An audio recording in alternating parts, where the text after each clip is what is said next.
So they're speculating there's 80 million bucks in this trust. And what they are saying is that the trust was something that he created, that he was the trustee of. He directed this money.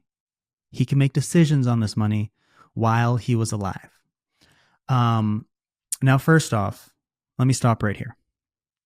If you have Alzheimer's and you have somebody who is caring for you 24/7, is it in your own best interest for you to be making financial decisions for yourself at that point?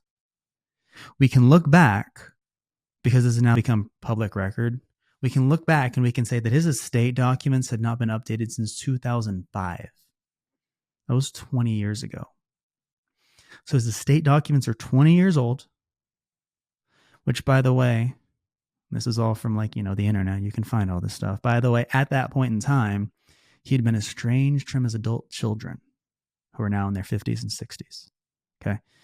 He has 20-year-old estate documents which say that he's the trustee of his trust. He can direct his own money. He can make his own decisions. And at that time, his wife was named his successor trustee. So what does that mean?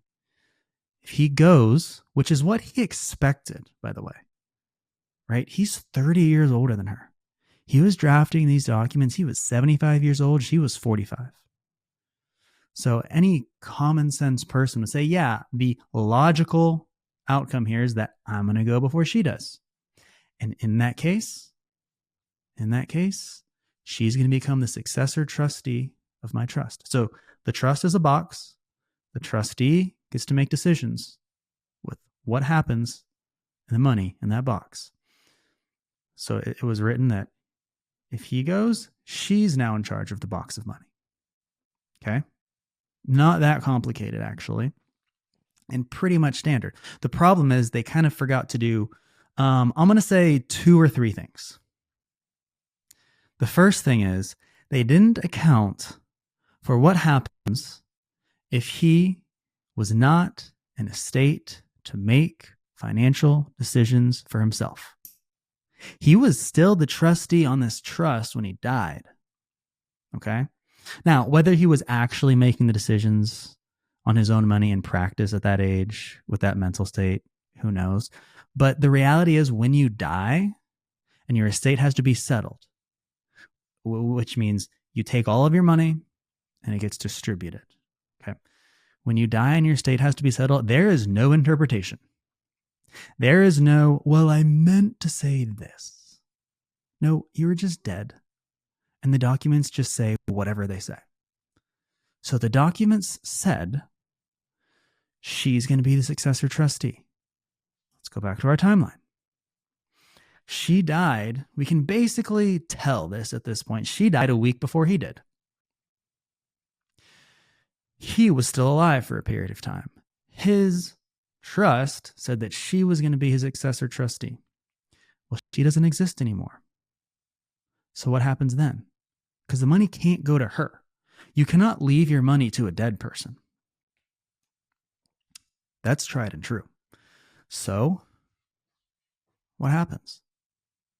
Well, if you look at New Mexico estate settlement laws, it would say that if you died within 120 hours of each other, what's 120 hours? Like 5 days. 5 days of each other.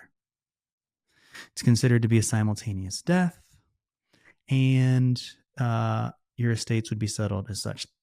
They did not die within 5 days of each other. That's why the 7-day thing is really important. February 11th, February 18th. They died 7 days apart.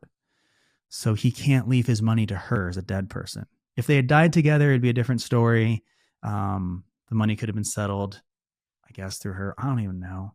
I'm not an estate attorney. Don't ask me hard questions. I'm just telling you what's going to happen. She went. There was not a second level of successor trustee. In other words, she was named as the successor trustee, and there was not any planning done around what happens if she goes before he does. Mind you, long before this, if I was writing this, not that I'm an attorney, if I was giving them advice, which I can't do because I'm not an attorney, but if I was, I would have said, hey, shouldn't you have some sort of clause in there where you should name another trustee when you're not mentally fit to be able to make decisions for yourself financially? Maybe that could have been a solve. Also, mind you, if you read the internet, it says his kids who were estranged like 25 years ago, 20 years ago, it says that they had reconciled in the last few years. Was that reflected in his documents? I don't know. And mind you, the only reason this information is now public is because she was named the successor trustee and there was no other trustee after her. So what happens when there's a scenario in a estate settlement when it's not accounted for in the documents? It goes to the state. The state gets to settle your estate. Say that 5 times fast. New Mexico gets to decide what to do with his money. And guess what? That is a public process. So that's why we get to read these documents, boys and girls. Isn't it fun? Here's the other thing. She had a trust. Okay. And this is where the contention is going to come in, because they're trying to decide, did they die within 5 days of each other, which I think it's pretty cut and dry. I mean, I'm not a forensic Scientologist or whatever. Is that a thing? Forensic Scientology? Forensic accountant. This is some forensic accounting, I think. Maybe. Whatever. If they died within 5 days of each other, this would be a different way to handle this case. They're trying to figure out if they did or not. I don't think they did. I mean, it seems pretty cut and dry that they didn't. But if they did, her estate plan was that all of her money would be sent to charity. So it kind of matters if the money goes from him to her through her estate plan, because all of her estate plan would have sent it to charity.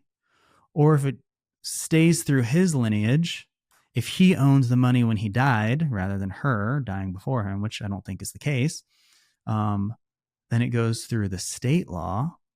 The state law probably says, every state's different because I didn't do my research, but the state law probably would say this money would go to his next living descendants, which would be his 3 kids. And it's really interesting. You got $80 million, but you didn't think about that. It's sad, actually. I kind of feel bad. I'm not going to lie.